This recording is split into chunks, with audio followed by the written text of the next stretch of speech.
Bagi saya kita jangan malu. Benda ni benda hakikat. Isunya, kesnya ada. Kalau kita tak mengakui bahawa kita ada menghadapi masalah dalam isu ni, ada pegawai dan anggota kita makan rasuah, kita nak tutup, dia tak akan habis. Itu yang berlaku sebelum ini. Bagi saya tak perlu malu. Saya nak malu apa? Polis yang kita tangkap 14 orang. Bagi saya tak malu. Saya rasa IGP pun tak rasa malu. Tak malu pun. Yang penting kita ambil tindakan. Kalau kita ada sikap tu lagi, sampai bila-bila pun isu ni takkan habis. Sebab tu saya kata kita kena tegas. Rakyat tahu, orang kampung pun tahu aktiviti kehidupan. Macam saya bagi tahu tu, orang kampung boleh hantar video dekat saya. Ada satu, saya tak tahu betul tak betul, di mana insiden, kereta polis, kereta perwira polis, escort rokok dekat daerah Pantai Timur, Johor lah. Orang awam boleh hantar video. Mana kita letak muka kita? Sekarang ni bukan zaman dulu. Semua orang boleh. Ada satu yang saya bagi tahu dekat tadi, saya cakap tadi. Orang awam hantar gambar dia. Ada 10 pusat judi. Judi online, judi top up, macam-macam lah. Judi 4 nombor ekor ni. Dalam dekat daerah Kulai. Siap dengan gambar apa semua. WhatsApp dekat saya. So saya tanya OCPD. Siapa dekat OCPD? OCPD ambil je. Memang betul pun. Takkan kita nak menafikan lagi? Kan? Kalau kita menafikan benda ni, kalau kita masih lagi rasa malu, kita nak melindungi pegawai dan anggota kita, sampai kiamat pun isu penyelewengan rasuah di kalangan agensi pengawas tak akan habis. Tak perlu dimalukan. Kita kena tegas. Kalau tak tegas, sampai bila pun tak habis. Sebab tu saya kata saya nak ambil tindakan. Saya tak kira siapa pangkat dia orang pun, daripada mana agensi pun.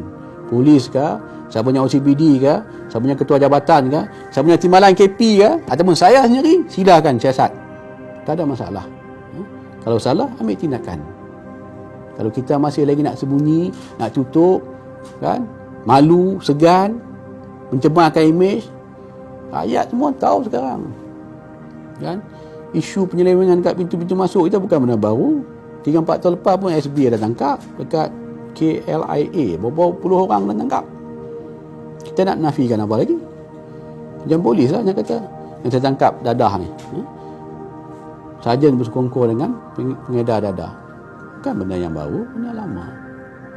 Tak perlu dimalukan, tak perlu merasa malu. Terima hakikat, akui bahawa itulah masalah utama dalam agensi penguatkuasaan. Baru tindakan boleh diambil. Kalau kita duk menafikan, maknanya kita tak ambil tindakan. Kalau boleh kita nak cover up. Kalau boleh kita nak tutup. Itu yang menyebabkan lagi jenayah tu lagi masyhur lagi kan? Pada masa sama rakyat tahu. Tu saya rasa dah cukup lah. Cukup dengan cara lama, cukup dengan kaedah lama. Sikit-sikit nak malu, sikit-sikit nak segan, mencemarkan imej. Habis tu yang dia buat makan rasuah tak cemar imej. Kita tak ambil tindakan, tak cemar imej kita. Kan? Mungkin saya tegas atau saya kasar sikit pasal yang mana, tapi kalau tak ambil tindakan, sampai kiamat pun takkan habis isu ni. Datuk fokus pada jurung-jurung sekarang ni kan. Sebelum ni kita tu bahasa lebih pada BDS, semua kan sekarang tu. So Datuk pernah mention Datuk punya hutan kan. So macam mana tu? Saya rasa hutan yang macam mana Datuk ni? Hutan ni banyak. Dulu waktu saya kat kaunter dia banyak lah, dengan Jemaah Islamiah lah, dengan Daesh lah, dengan arwah Muhammad Wandi lah, hantar orang SO pantau pergerakan saya, jogging sebagainya, tansi kalik pengenaan. Itu biasa. Orang hantar WhatsApp, orang hantar dalam Facebook sebagainya kan. Tetapi yang dalam Johor ni yang saya terima setakat ni daripada Indonesia lah. Lepas saya tangkap tekong banyak ni kan. Adalah, saya nak cerita detail pun tak boleh. Tapi ada antara tekong-tekong yang top dekat Batam ni dah menyuarakan ketidakpuasan dia orang lah, kegusaran dia orang terhadap saya. Katanya ada Datuk ada polis India katanya. Polis India daripada Bukit Aman, Kantero datang ke sini kan. Untuk dia ni susah ni. Kita akan berada susah, tak boleh bergerak lah. So dia orang nak masuk pun tak boleh sebab kita dah tangkap tekong ni. Dia kalau penyeludupan ni, dia kena ada 2 package, yang nak balik dan yang nak datang. Sekarang ni yang datang nak masuk ni ada, nak balik ni kita dah tangkap habis dah. So dia orang nak datang, tak ada orang nak bantu dia orang, tak ada rumah penampungan, tak ada tekong darat, tak ada. Jadi orang tak boleh buat. Masuk pun kena tangkap. So itu memang ada hutan lah. Dan bagi saya ugutan tu biasa. Macam saya cakap lah, kita bukan cakap polis memang semua orang kena terima ugutan lah. Kalau kita buat kerja yang lurus ni, banyak lah orang tak suka kan. So kemudian ugutan jabatan lain pun ada terima ugutan. Orang jadi pensyarah pun ada ugutan, jadi imam orang ugutan. So jangan takut.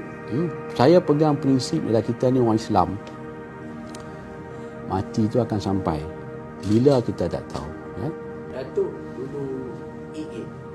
Dan kalau kita tengok elemen keganasan ni macam JI apa semua bermula di Johor. Okey.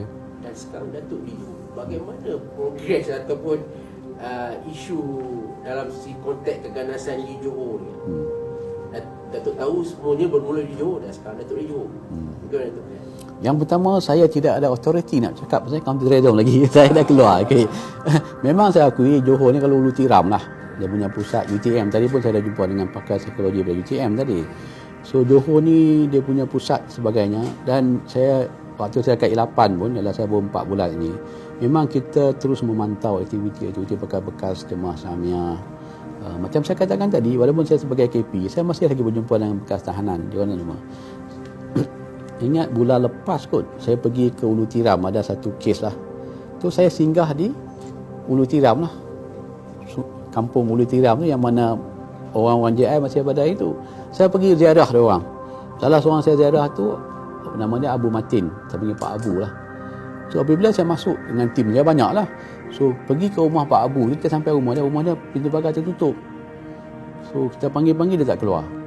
Lepas tu wife dia datang. Wife dia datang menangis. Wife dia kenal saya. Pak Ayub tangkap Pak Abu kan, dia kata. Pak Ayub datang dengan full force ni kan. Tak, saya datang nak ziarah Pak Abu. Oh, ingat ke Datuk Ayub, Pak Ayub nak tangkap Pak Abu lagi? Tak. Dia pun panggil Pak suami dia. Suami dia keluar, terkejut tengok saya keluar. Nampak dia peluk saya. Ini bekas anggota kanan JI yang menyembunyikan Mas Samad Kastari dulu. Dia ditangkap 2009 dekat ni lah. Kan? So dia peluk saya. So dia kata, Datuk Pak Ayub, dia panggil Pak Ayub, dia bukan Datuk Ayub. Pak Ayub apa khabar semua ni? Saya kata, kenapa tak datang ke PK? Saya segarlah Datuk kan. Pak Ayub dah KP kan. Saya datang ziarah dia orang. Saya masih lagi ada hubungan, orang kata, dengan dia orang lah. Maknanya dia orang mungkin dari ideologi, mungkin dia orang ada lagi, tapi saya 90% saya yakin dia orang tak akan buat lagi lah. Mungkin bab ideologi ni mungkin sukar untuk kita buangkan, tapi yang paling penting bagi saya, dia orang tak buat kacau bilau, tak buat sangan dekat Malaysia lah. Sekali, tadi kita cakap soal tiada kampanye Islam dan memberi kebebasan pada demokrasi undang-undang. Ada satu nama Politik. Oh, itu satu soalan yang sensitif kan. Bila melibatkan politik tu, setakat ni tak ada lah. Bagi saya, orang politik buatlah kerja politik. Jangan mengganggu urusan polis. Polis ni kita pejabat awam. Kita menguat kuasa undang-undang. Kalau ada undang-undang, saya akan kuat kuasakan. Mungkin orang tak setuju. Macam saya bagi contoh tadi lah. Waktu saya dekat I8 dulu, apabila saya tangkap beratus-ratus orang jemaah Islamiyah ke, Darul Islam ke, Daesh ke, tak ada pun orang komplain. Ada tak orang Melayu komplain? Ada kot seorang-orang. Politician tak ada. Tapi bila saya tangkap DAP diorang, adun, jadi isu. Apa nak pindah undang-undang apa semuanya? Ini apa cerita? Kenapa? Sebab DAP saya tak boleh sentuh. Mereka di atas undang-undang. So, kena adil lah. Dan jangan campur tangan dalam tugas-tugas kepolisian. Kami polis ni menguat kuasa undang-undang. Kami pejabat awam. Cukup 60 tahun saya akan pencen lah. Ataupun kalau ada rezeki sambung lah. Kan? Itu ada rezeki lah. Bagi saya itu bukan rezeki, itu bebannya kan. Dan yang paling penting 60 kita akan pencen. Kita serve government of the day. Mana-mana yang menjadi kerajaan kita akan serve. Kita tidak ada bias sebagainya. Ini pandangan yang mengatakan polis bias, polis itu. Ini tak betul kan? Biar polis menguat kuasa undang-undang. Kalau ada undang-undang, kalau undang-undang kata kamu memiliki bahan berkaitan dengan salah lah. Mungkin orang mengertikan apa ni? Datuk buku je. Dalam KK tak ada kesalahan.